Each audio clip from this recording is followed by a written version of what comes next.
Hey everyone, it's Mike Andes, and you're listening to the RoundUP podcast. Today, we're going to be talking to another landscape entrepreneur. Hopefully today you can get some tips, tricks, and advice on growing your lawn care and landscaping business. Here we go. This is P for P and Beth. Let's go.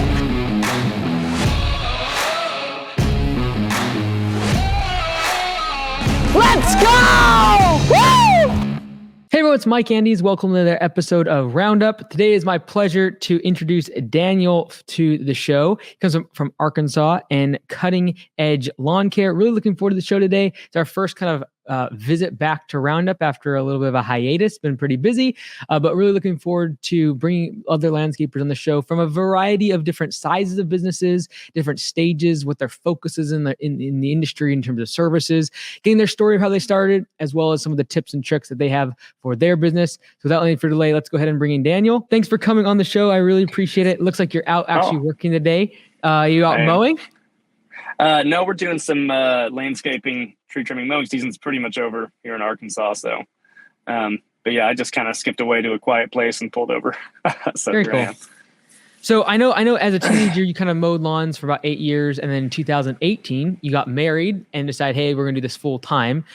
Maybe right. Kind of what were you doing before? And then why did you change over into lawn care? Like some people would look at that as more risky, but yet you get married and you're like, hey, I'm going to go start a lawn care business. What was that change and why did you think that? Well, I may not have explained it totally right, but to start from the beginning, I started mowing when I was 13. I don't know if my dad just wanted me out of the house or what, but he was just said, hey, why don't you go mow some of the neighbors' yards and make some money? And I like mowing. So I was like, sure, why not? And so he made me some business cards. I just passed them out, got a couple neighborhood yards.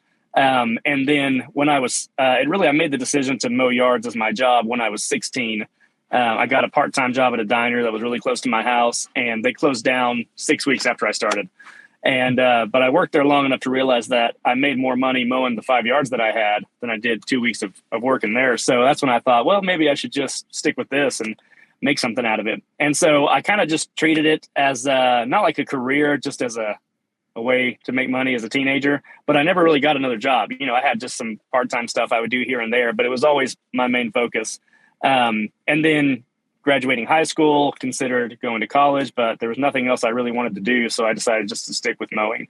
And then, yes, fast forward to 2019, I got married, and it was still like my full-blown gig at that point. Like there was nothing else that I was doing, and I thought I had it pretty well. And then I got married, and having a woman in your life can kind of make you realize the true state of your life. And I just realized that what I was doing just really wasn't going to cut it. And so I realized for the sake of my wife, for the sake of our future, I had to either step it up or go do something else where I could have a real career. So that's when I kind of really dove into it. When you thought about like stepping it up, though, like what was it? Just matter of like application growth? Was it matter like, hey, like we're just not making enough money and I need to actually like buckle down and figure this out? Or what was the catalyst for that? Yeah, essentially it was like just realizing at the time back in 19, I think I did between 50 to 60,000, which, if somebody heard that, they may think that's not too bad of a salary, but that's the whole business doing that. That's not me. And so just kind of realizing the aspirations that we had as a couple and what we wanted to do in our future, I thought, well, this isn't just going to do it. And so I thought, okay, well, I need more customers to make more money, but I don't, really know how to get that. All my new customers pretty much came from word of mouth at that point. But I just didn't know what to do. And so there was a podcast that a friend of mine had told me about that I had listened to a couple years ago, but never really dove into that much. And I thought, well, I'm going to pull this podcast back out. And it's just a strict how to grow a business podcast. And so I turned it on when I was mowing a yard one day, and I just started listening to nothing but that for like months.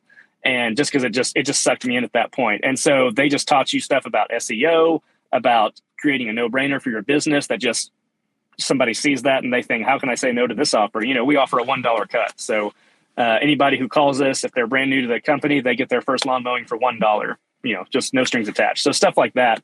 And so I started getting Google reviews, built a website, and just started trying to become the highest rated company in Fort Smith, which is where we started. And now we're the second highest rated company in Arkansas.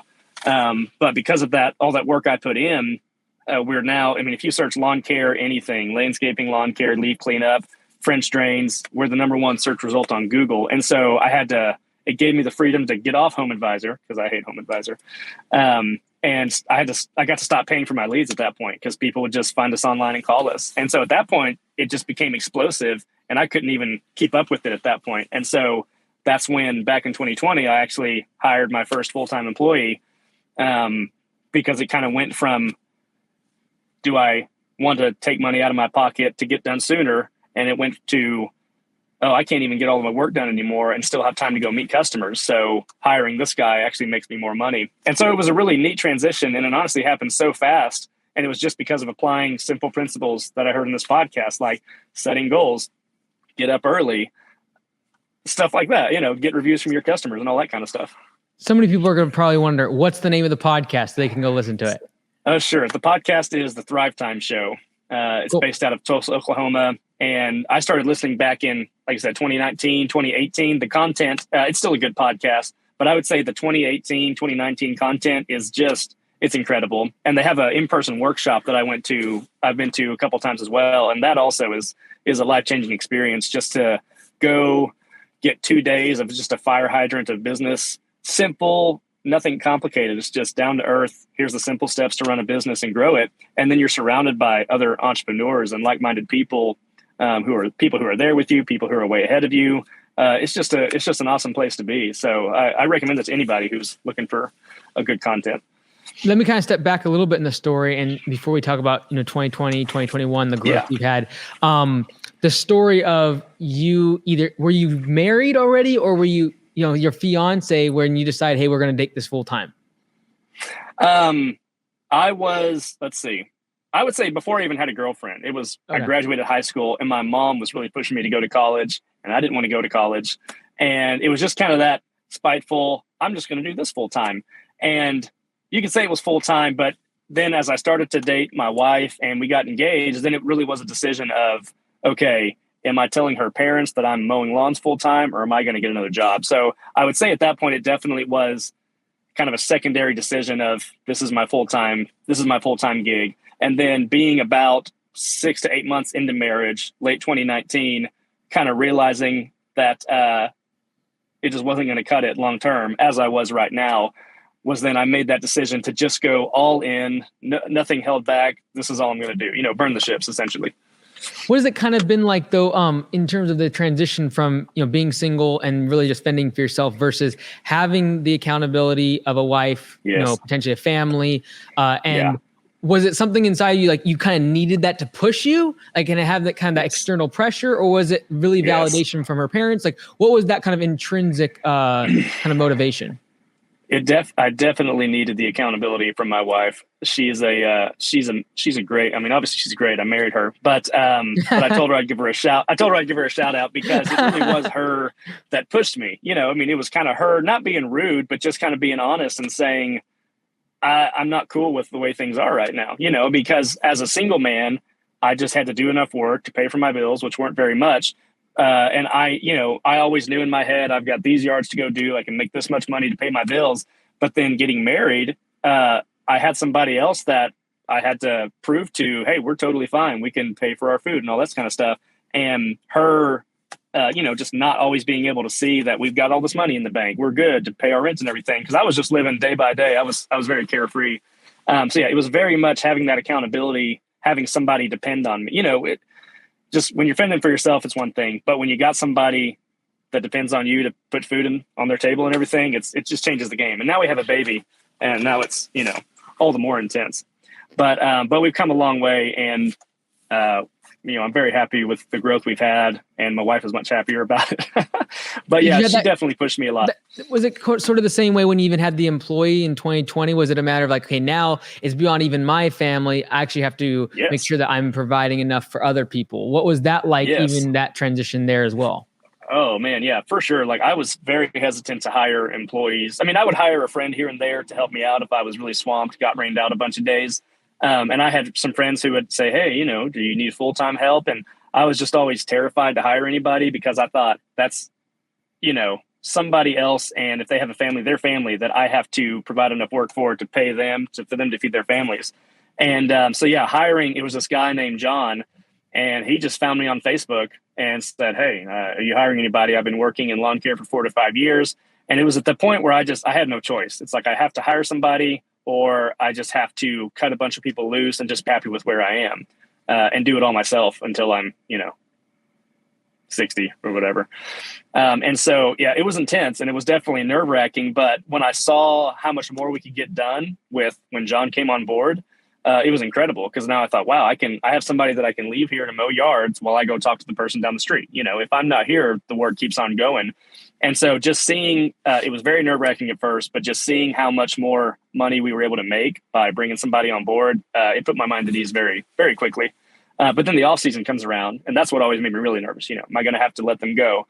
But thankfully, when I started implementing all the SEO material that I learned at the Thrive Time show, work through the winter really wasn't a problem that much anymore. People would call us about leaves, mulch, drainage, and all kinds of stuff like that. So I haven't had to let anybody go through the winter since I hired John in 2020. It's been a blessing.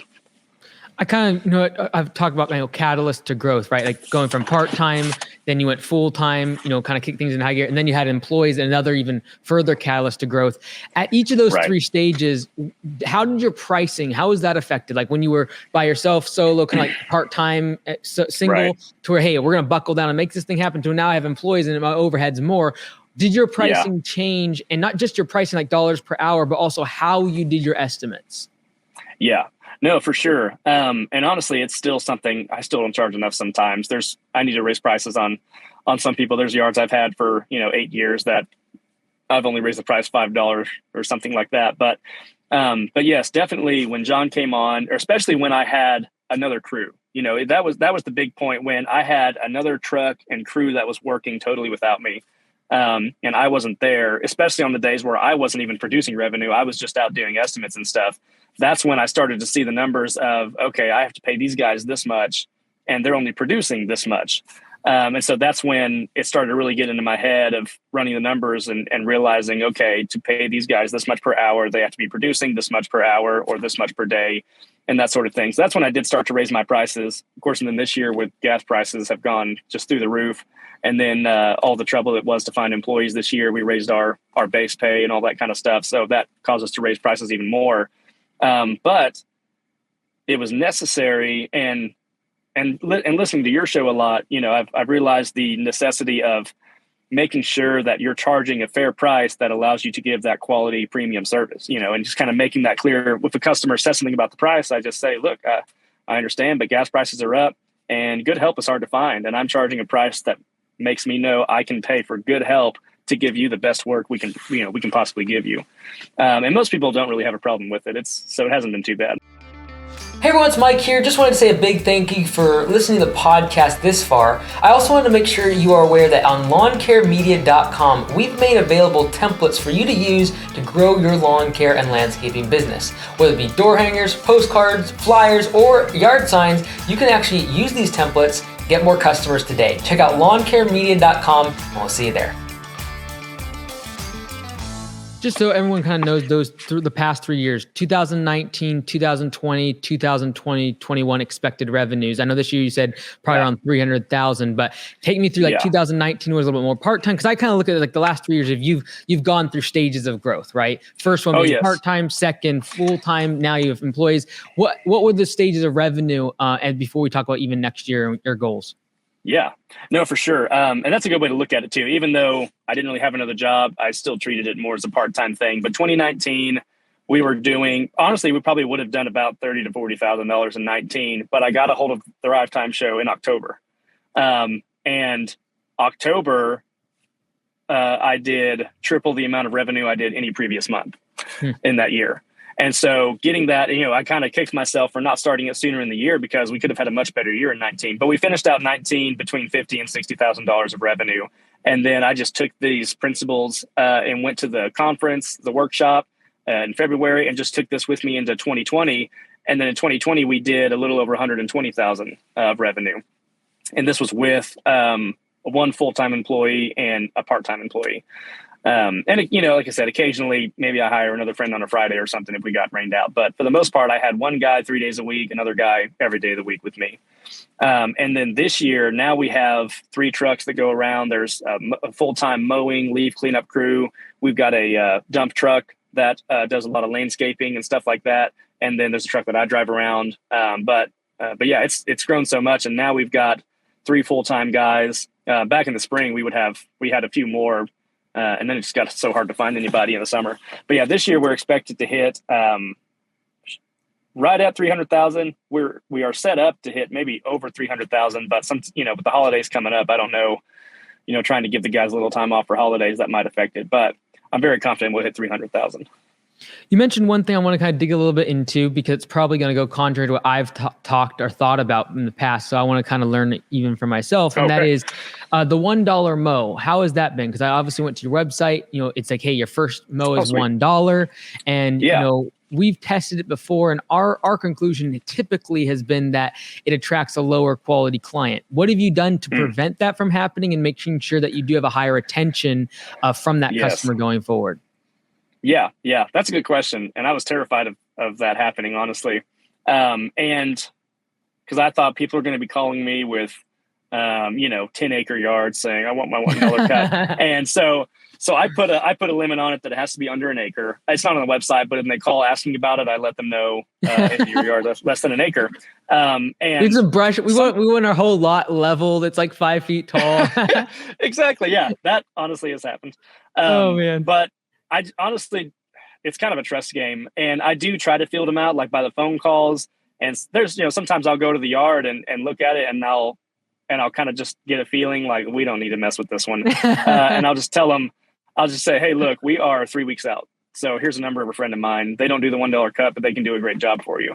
The first year we did it, I had I'm trying to think. It was over a 90% conversion rate from the $1 cut to a full-time lawn care schedule.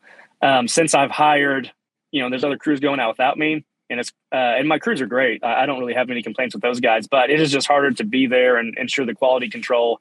But the conversion rate is still very high, and it's still proven to be worth it, though. My question is, like, during the spring rush, when you already are getting a ton of leads, ton of work from your existing customers, and you are actually 3-4 weeks booked out, right? And you get someone that, say, for example, is a few inches overgrown, but you're like, hey, I'll just take the hit. I'm going to lose $50-$60 on the first one, but I'm fine after that. Right. But now you have to wait 3 weeks, and it's going to be a 1.5 feet. Like, do you just eat that, or do you just be like, hey, like, I can only take so many customers because of this? And even my big thing is on like P for P, for example. I have to give the guys budget hours. Like, how do I do that? Like, how have you dealt with the customer that really isn't trying to scam you, but like you are booked out and it's going to take you some time to get to that job? Right. That's a good question. And that makes sense. P for P. That's something that I want to implement. I haven't pulled the trigger yet, and I need to.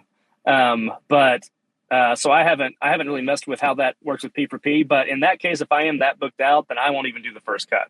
I'll just say, we're booked out. We can't help you.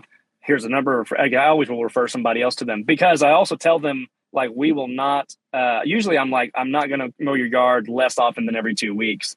I can, but I'm going to charge you a very, very high price. Mm-hmm. So typically, if it's like overgrown that first time, I'll do it.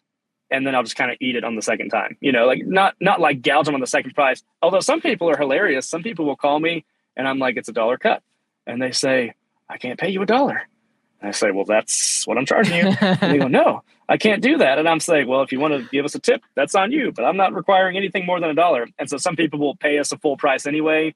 And some people will even say, charge me $1 on the second cut after you get this one under control, and charge me full price here. So a lot of people are very nice about it. But yeah, that's one thing. If I don't have time to keep it on a good schedule, then I just tell them I can't take care of them at the moment. The thing I like about it for like, I kind of see it as, once a company is trying to be more profitable and maybe like less variability, it's not as a good thing, but definitely trying to grow and scale. I see the massive benefit of it, because it just reduces that level of where they have to trust you to be on their property, or trust that you're doing a good job. It's like, look, I'm doing it for $1. Like, you go you sneeze and $1 comes out. So like, you might as well try us out. And how I kind of look at it, it's the marketing cost, right? It's your customer acquisition cost. What you would otherwise spend $50 or $60 on ads. Hey, $1, hey, yes, my cost really to get that customer is $50 to $60 of that first cut. Right. Well, that's a great way to look at it. I hadn't thought about it, honestly, but that's true. I mean, when I was using Home Advisor, they charge you anywhere from $20 to $40 for a number. They just give you, a phone number. And my conversion rate on Home Advisor was probably 50% or less, so I was spending $40 to $60 per customer anyway. And what I found about, and you're right about, it's great for growth. It's something that I thought about not continuing forever.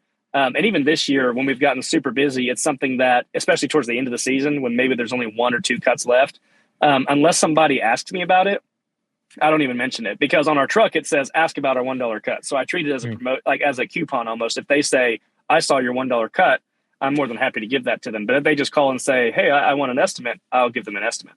What if you even did it like during just the times when it was like kind of like off season, like in terms of maybe like not the 1 month of spring rush and 1 month in the fall where it takes off, just because like what I see being the issue is like, because we've thought about even locally, and it's like, look, we're going to have 20 lawns a day that we would have to cut for $1. Well, that's immediately probably a couple $1,000s worth of revenue per day, because we're getting so many leads. But obviously you figure out enough to where, hey, if I'm getting, say, a few a day, I can still make this work and grow much faster. Right.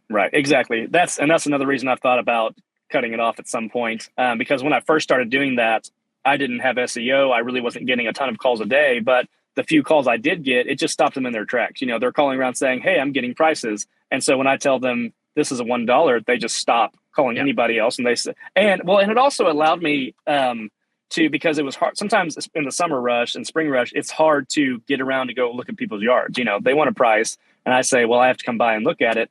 And so what it also allowed me to do was to say, your first cut's $1. I can schedule you for Tuesday. We'll be in your neighborhood.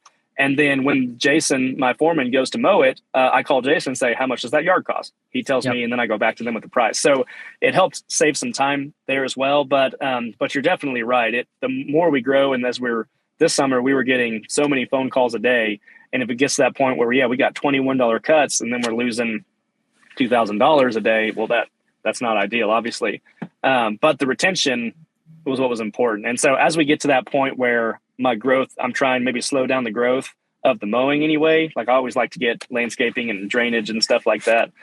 Then I might start to pull back on that. Or like you said, limit it to a certain time of year. That's actually a really good idea that I hadn't thought of before. I think it's the power of the offer. Like you said, getting them to stop in their tracks, right? Like I'd almost be inclined to say, we're going to give you $1. That way I could say on my trucks, like, we pay you to come. We love mowing grass so much. We'll pay you to come mow your lawn for the first time. I know people who do stuff like that. And that's who would not take that? That's the thing. It's like when they hear that, you think, and I got this from a haircut place. They offer a $1 first haircut. And they get you in the door because who's going to say no to a $1 haircut? And they get you in the door. And normally it's a $45 haircut, but it's an incredible experience. And you're just like, man, I liked that. I want to sign up for this. And so I just tell my guys, I'm like, look, when you go there, you've got to make sure there's nothing they can complain about. You knock on the door, you ask them, do you see anything that's wrong with this property? Anything that we missed? Please tell us now and we'll fix it. Because they just want to blow their socks off, and just realize, well, this is a $60 cut. I don't know how I can go anywhere else, But a lot of times I see it working well. A lot of times I see it working well in industries, kind of like haircutting you mentioned, where you have a low variable cost, right? So adding one more client to a barbershop doesn't really add a whole lot more cost. They have the lease, they have the barbershop, and they have the chair, they have the equipment, as well as industries where the margins are high enough, right? The cost of goods sold is low enough to where like adding one more customer, I can do it for $1. But like where if I was operating on a 5% margin, and this is where I kind of see, issues with the $1 thing is when companies have a very low margin or giving services for $1, it takes another 20 lawns to make up for that $1 mow, right? So I think it's a great thing to think about though, especially when you're growing like you have the past couple years. No, you're absolutely right. Well, and the goal is to kind of get in our SEO, like I said, having so many Google reviews at this point that nobody else in Fort Smith has anywhere close to the amount of reviews, 5-star reviews that we have. So, we're kind of getting to that point where we don't even need that to sell somebody. They just call us and say, can you come mow my lawn? So that's kind of the goal. The goal was to get to that growth, get as many people in. And we also kind of use it as a way to say, hey, we'll come mow it for $1. All I ask of you is that you leave us a review if you like the service, that sort of thing. Because those reviews were what really kicked us up in our SEO there. And so now it's getting to the point where people will just call us and say, I just want you to come mow my lawn come give me a price. And so we've had a lot less people ask about the $1 cut this year than the previous year. I think it's important, like you said there, like what got you to where you've been at now is not going to be the thing that gets you to the next spot, right? And what got you from 2030 to 300 possibly might not be the thing that gets to $1 million. Which, speaking of 2022, that's the goal. Oh, snap. So, what are the things you're doing over the winter to kind of prep for that? Obviously, we're heading into November, December, and then January, somewhat more of a slower period. What things are you doing, whether it be from software, marketing, strategic hiring? What are you doing to get ready for next spring? Man, that's a good question. This like over the off season, one, I want to keep my crew because we've got a really, really solid crew that we were able to build this year through very hard times of trying to build crews. And so my number one goal is just to make sure we've got enough work to keep these guys. Because if I can keep these guys going into the spring, then we can have a great year. And so my goal is to kind of work more on systemizing everything, creating checklists and processes so that it's easier for Jason and Joel to train new guys that come on the crew, and I don't have to be there. Because sometimes when we hire a new guy, if he has no experience, then I'll just personally go out there and walk him through how to use the weed eater, and then it's eating up my time and I can't go give an estimate. So the goal is to just work more on all that kind of we use Jobber, which has been great. But even now I still don't optimize everything it has, so really getting into Jobber, hopefully getting somebody that can take phone calls and stuff for me to get me out in the field a little bit more. So that we can really utilize the linear process of that, so that it just take the call, book the request, do the request, make the quote, do the job, print the invoice. Just as smooth and linear as I can make everything the way Jobber has it, the more we could just blow up, and it would just shave off little things here and there to increase efficiency and productivity. Have you run the numbers, Daniel, in terms of looking at, okay, next year we're going to need someone in the office, or we're going to need someone to kind of take those calls, et cetera.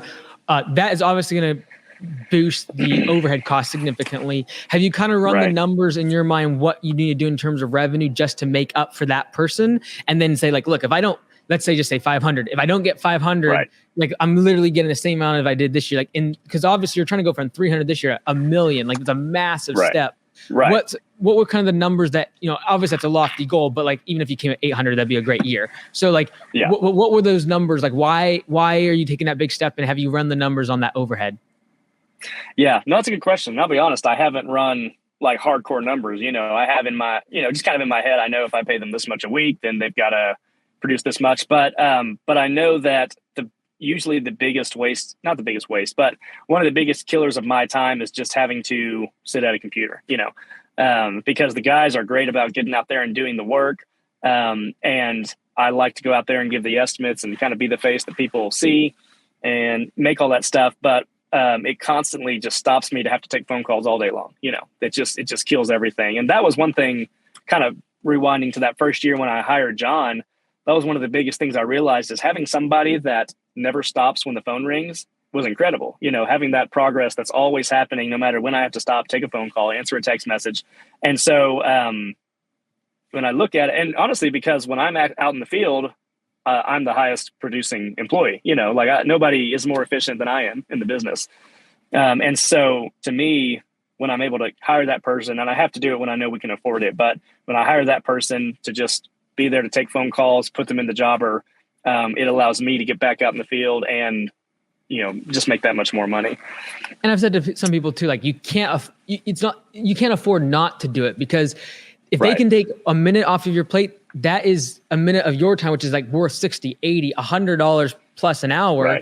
It's not a matter of like, well, if they don't do it, I can just do it. Right. It's like you're taking for the most valuable person in the business. And even if they're half as efficient as you, it still makes monetary sense, especially if you scale past 300. Yes. Yeah, for sure. And it's something that it may not make sense to do it right now when we're going into the off season and I've got a lot more time on my hands. It may not, but it's one of those things where maybe looking into February, I hire somebody, start to onboard them into how to use Jobber. So that when that spring rush hits, because man, that spring rush is what's so frustrating, is when you're out there trying to get all these spring cleanups done, trying to freshen up everyone's mulch, and your phone is just ringing off the hook. And you feel bad because you want to answer these new customers, but you're not getting anything done. And so that's kind of what I'm looking at. Not at this very moment, because I've got more time to do it right now. But yeah, exactly. I know in the future it's something I can't afford not to do. Absolutely. Very cool. I wanted to mention one thing too, and that is, in the form you had submitted, which by the way, if anyone wants to be on the show, they can always fill out the form down below in the link in the description. But if, you mentioned about your faith and how that is a big part as you grow and kind of the ambitions behind the business. Is that along with your family, kind of the main drivers? What is the thing that motivates you to keep growing the business? And have you already decided what size that needs to be, the business, in order to actually accomplish those spiritual or family financial goals? Yeah, that's a great question. As far as determining what exactly size it needs to be, I haven't really done the math on that. But yeah, that's another thing when I wrestled on, do I do this? Is this my career? Do I do this full time? Because I was a preacher's kid growing up. And so, let's go. I knew it. But like being being involved in my local church and volunteering in some sort of ministry has been very important to me for a long time. And so there was even a time I considered going into ministry full time, and so there was a question for me of, how do I, and I don't know, whoever's listening that's not into the gospel, I'm just going to talk about it anyway, but how do I give everything I have to the furtherment of the gospel as a lawn care company? And it really just came down to, I knock on so many doors a day. I talk to so many people. There's a lot of older people that we service, and they have nobody else to talk to. And I would just stand there and talk to them for so long. And I get to just kind of be a light in some of these people's world. And so the goal for me and what I realized is you don't have to be a pastor, a vocational pastor, to give everything you have to the furtherment of God's kingdom. It's, if I do my job as unto the Lord and not unto men, I think about it a lot when I'm doing this $1 cut and really I should be charging $100 for this overgrown yard. I think, man, I should just cut it crappy and leave it because this is what they're paying me for. But I think, no, I'm not going to do that, because if they come out here and say, wow, I can't believe you did that good of a job for $1, it gives me a chance to say, well, I'm blessed every day with things I don't deserve. So I can't not pass that along, and just things like that give me openings to share about the gospel and things that Jesus has done for me. And so that's my goal, is to grow it to a point where my wife and I can just, we can live a comfortable life with our kids, but we can also be just super generous to, supporting our church, missionaries, and just friends and people in need and stuff like that. There's a friend of mine in Oklahoma, his name is Josh, and he's got a humongous irrigation company. But that's one of his goals. He's built this monster company with one of his top 3 goals. It's just, he just wants to give away money to anybody, he just wants to help anybody that needs it. He said, he's like, and he's a Christian, but he says, just saying, I'll pray for you is not enough to me. He said, I want to, when somebody tells me I can't pay rent this week, he said, I want to hand them that rent money right there. And so he's inspired me very much to also kind of live that out, to say, we build this company to show what God can do through a stupid person like me, to glorify his kingdom and be generous and spread the gospel. Absolutely. Well, I really appreciate you coming on, Daniel. If anyone wanted to reach out or have any questions for you, do you have an email or just you're going to your website that they could contact you for them? Yeah. I mean, the website is cuttingedgefs, as in fortsmith.com. Anybody can email me at daniel@cuttingedgefs.com. But yeah, that's the website. You can find out pretty much anything you need to know there, or there's a place to submit a form to get in touch with us on there as well. Very cool. I really appreciate it, Daniel. Thanks for coming on. Man, thank you. It's an honor. Thank you. Thanks so much for tuning in today to another episode of RoundUP. If that was something that's interesting to you and you learned something, comment below, share the message with other landscapers so we as a community can come together and learn and grow our businesses. If you would like to be on the RoundUP show and actually interview with me just like we did today, feel free to go in the description. There's a link there. Fill out the form, and we'd love to talk to you if you are wanting to share with the industry and help other people grow their business. Thank you so much, and we'll see you in the next episode.